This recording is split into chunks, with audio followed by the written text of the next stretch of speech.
So if your mail is anything like mine, you may receive at least 2 credit card offers a week.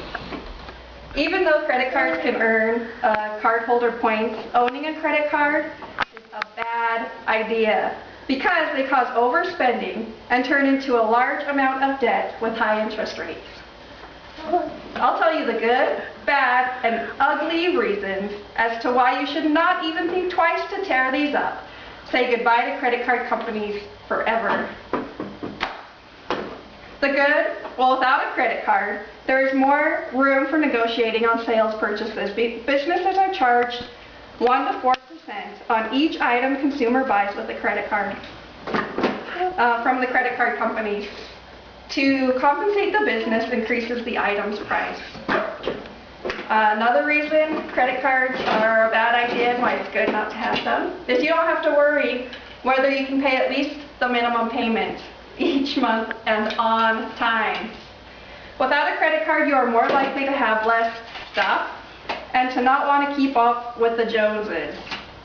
I like this quote by Will Rogers. It says, "Too many people spend money they haven't earned to buy things they don't want to impress people they don't like." Well, are you thinking, well, I'm already way in debt? Well, good news. With hard work and frugal spending, you can get out of your debt. My husband and I have changed our budgeting and spending habits, and just in the last 2 months have paid off our $3,000 in credit card debts. We are now credit card free, and it feels like the ball and chain have been removed from our leg that we allowed the banks to place there. The bad of credit cards. In an article titled Credit Card Statistics, Industry Facts, Debt Statistics, it states the average credit card holder has 3.5 cards. A typical consumer has access to approximately $19,000 on all their credit cards combined. 1 in 7 consumers are using over 80% or more of their credit card limit.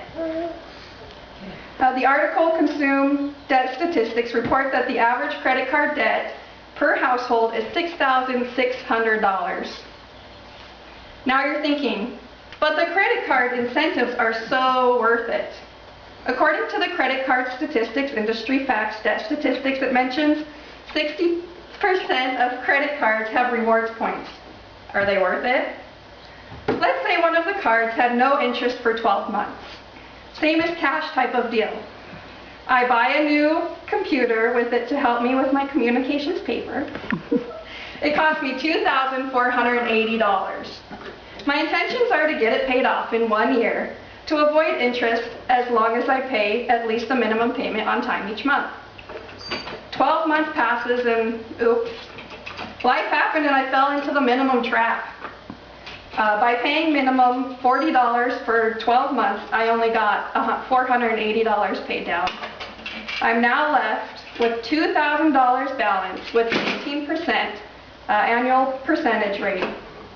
If you still only pay the minimum for $40 a month, only $10 a month applies to the balance. It would take me 24 years to pay it off, and an extra $4,400 would go to interest.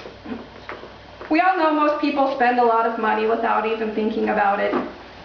A study done by Dunn and Bradstreet states that 12 to 18% more is spent on a transaction with a credit card compared to paying cash. Therefore, use cash, buy less. Save that money to reward yourself instead of the bank managing your reward. The ugly? Well, the Federal Reserve's G19 report on consumer credit says the total U.S. revolving debt as of May 2011 is $793.1 billion, and 98% of that is consumer credit card debt.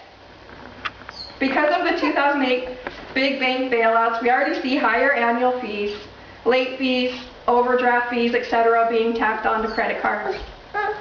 Earl Wilson once said, "Today there are 3 kinds of people: the haves, the have-nots, and the have-not paid for what they have." I know that you know these nice little envelopes can cause huge debt. Don't let these awesome incentives lure you in like a fish to a fisherman.